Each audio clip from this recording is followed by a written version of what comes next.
Sabarimala rope way പദ്ധതിക്ക് വനംവകുപ്പിന്റെ പച്ചക്കൊടി കിട്ടി. വനഭൂമി വിട്ടു നൽകുന്നതിൽ വനംവകുപ്പ് വൈൽഡ് ലൈഫ് വാർഡന്റെ ശുപാർശ തേടി.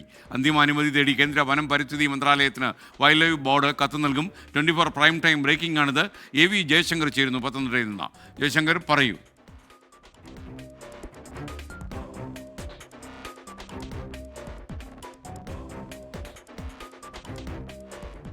എന്തായാലും വളരെ പ്രധാനപ്പെട്ട ഒരു സംഭവമാണ് ശബരിമലയിൽ ഉണ്ടാക്കാൻ പോകുന്നത്. ശബരിമല റോപ്പ് വേ കുറേ കാലമായി പറഞ്ഞു കേൾക്കുന്ന ഒരു പദ്ധതിയാണ്. ഇപ്പോഴാണ് വനംവകുപ്പ് പലപ്പോഴും വനംവകുപ്പിൻ്റെ സ്ഥലം വിട്ടുകിട്ടാത്തത് കൊണ്ടാണ് ശബരിമലയിൽ വികസനം നടക്കാത്തത് എന്ന് പലപ്പോഴും പരാതി ഉയരുന്നതാണ്. എന്നാൽ റോപ്പ് വേക്ക് വനംവകുപ്പിൻ്റെ പച്ചക്കൊടി കിട്ടിയെന്ന് പറയുമ്പോൾ ചെറിയ കാര്യമല്ല. നമുക്കൊപ്പം AV ജയശങ്കർ ചേരുന്നു. ജയശങ്കർ, പറയൂ.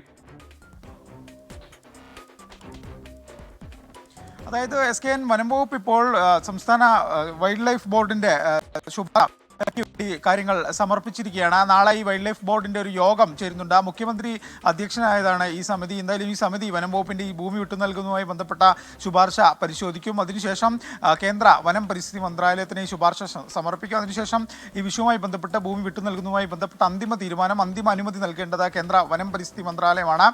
അതൊരു സാങ്കേതിക നടപടിക്രമം മാത്രമാണ്. സംസ്ഥാന വൈൽഡ് ലൈഫ് ബോർഡ് ഇത്തരത്തിലൊരു ശുപാർശ നൽകി കഴിഞ്ഞാൽ അതിൻ്റെ അടിസ്ഥാനത്തിൽ കേന്ദ്ര വനം പരിസ്ഥിതി മന്ത്രാലയം അന്തിമ ശുപാർശ എന്തായാലും അനുമതി നൽകുമെന്നാണ് നമ്മൾ മനസ്സിലാക്കുന്നത്. ഈ ഭൂമി വിട്ടു നൽകുന്നതിൽ പ്രശ്നമില്ലെന്ന് കാണിച്ച വനം വകുപ്പ്, അതുപോലെ റാന്നി DFOയും പെരിയാർ ടൈഗർ റിസർവ് ഡയറക്ടറും നേരത്തെ തന്നെ റിപ്പോർട്ട് സമർപ്പിച്ചിരുന്നു. ശബരിമലയെ സംബന്ധിച്ച് ഏറ്റവും നിർണായകമായൊരു പദ്ധതിയാണ് ഈ റോപ്പ് വേ. കാരണം ആളുകളെ ഉൾപ്പെടെ കൃത്യമായി മുകളിലേക്ക് എത്തിക്കുന്നതിന് സഹായകരമാകുന്നൊരു പദ്ധതിയാണ് ഇത്. എന്തായാലും പമ്പ ഹിൽ ടോപ്പിൽ നിന്ന് സന്നിധാനം ബാരക്ക് വരെ 2.7 കിലോമീറ്ററാണ് ഇത്തരത്തിൽ റോപ്പ് വേ വരുന്നത്. എന്തായാലും ഈ അനുമതി, സാങ്കേതിക അനുമതികൾ കൂടി ലഭിക്കുന്നതോടുകൂടി ഈ വർഷം തന്നെ പദ്ധതി ആരംഭിക്കാമെന്നൊരു പ്രതീക്ഷയിലാണ് സംസ്ഥാന സർക്കാർ ഉള്ളത്. SKN.